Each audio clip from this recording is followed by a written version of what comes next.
If you suffer from stress and not knowing quite how to manage that stress, you want to hear this great story. And it's a story of this guy named John who happened to have lost his key. And the way the story goes is that he lost his key on the front lawn of his house, and he's looking around there, digging around for quite a while, when one of his neighbors happens to walk by. And he said, "Hey, John, what are you up to? What are you doing?" To which John says, "Oh, I'm frantic. I lost my key." The neighbor says, "Well, okay. Well, let me give you a hand." And so he got on his hands and his knees, and they're looking around rocks, behind trees. They were there for quite a while, and eventually the neighbor says, "John, do you think you have some sense as to where you think you last saw this key? That might help us narrow our search down a bit." To which John replied, "I think it was inside the house." Well, the neighbor is a little frustrated, understandably, and so he says, "John, if you think the key is inside, then why are we out here looking for it?" To which John replied, "Oh, because it's lighter out here." This story is critical to your understanding how to better manage your stress in your life. I'm Dr. Rob Smith, and I'm a performance psychologist and author who just written a book called Shooting Out of Your Mind: How to Shoot a Basketball from the Inside Out. And in this video, I'm going to talk with you a little bit about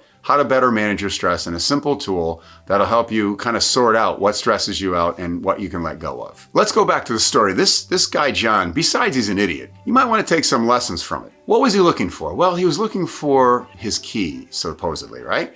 So let's just say that it might not have had to have been a key, but something important. That's what he was looking for. And he's spending all this time outside, and one of his neighbors gets roped in. And where was he looking for it? He's looking outside. And what do we find out later in the story is that he thought maybe the key might be actually in his house. Well, in this story, the metaphor for house might actually be himself. So instead of looking for the key, this important thing, inside himself, which is where he suspected it might have been all along, it was easier for him to look outside because he said it was lighter outside, which is essentially it was easier, right? And how many of us have had that experience or know people who've done this where there's something really bothering them, and what they're doing is they're spending all their time kind of pointing their finger outside themselves and looking at, well, you know, I was under a lot of stress from this other person, or this situation really made me stressed out, so therefore I'm responding the way I am. They're looking at those outside sources of stress. And unfortunately, a lot of those things, most of them actually, are out of your control. If you think about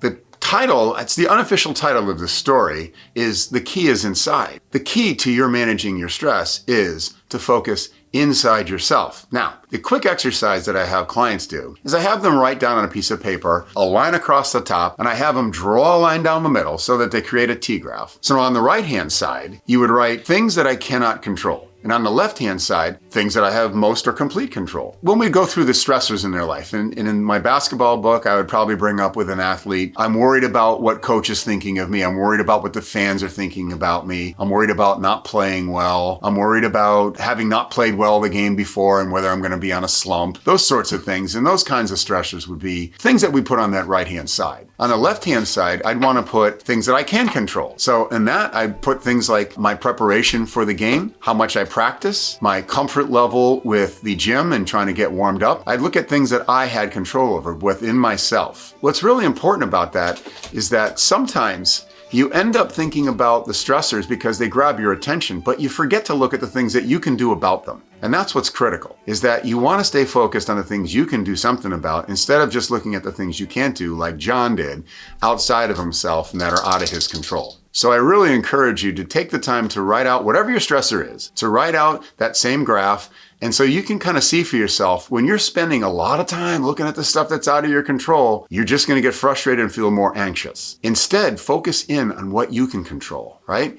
And what you can control basically is what you think, say, and do in the present tense. What you can't control are what other people think, say, and do. You can't focus on the past. You can't really focus on the future because you don't have that under your control. You can't focus on the weather, the economy, illness, time, any of that stuff. That's all out of your control. What you want to do is focus just in on what you can do about those things that stress you out. So in summary, stress can cause a lot of anxiety. It can have an impact on your life, and it also can make you less effective in performing at what you do. So in order to deal with that more effectively, what you want to do is you want to make sure you control the controllables. Just remember what's under your control and let go of the things that are out of your control, and trust the process and let the outcome take care of itself. If you like this video, please be sure to check out this one too. I have a book that I came out that I described earlier called Shooting Out of Your Mind. And if you want to order the book, please look for the link in the description. And I want to thank you in advance for watching, and I hope to see you in a future video. Thanks and take care.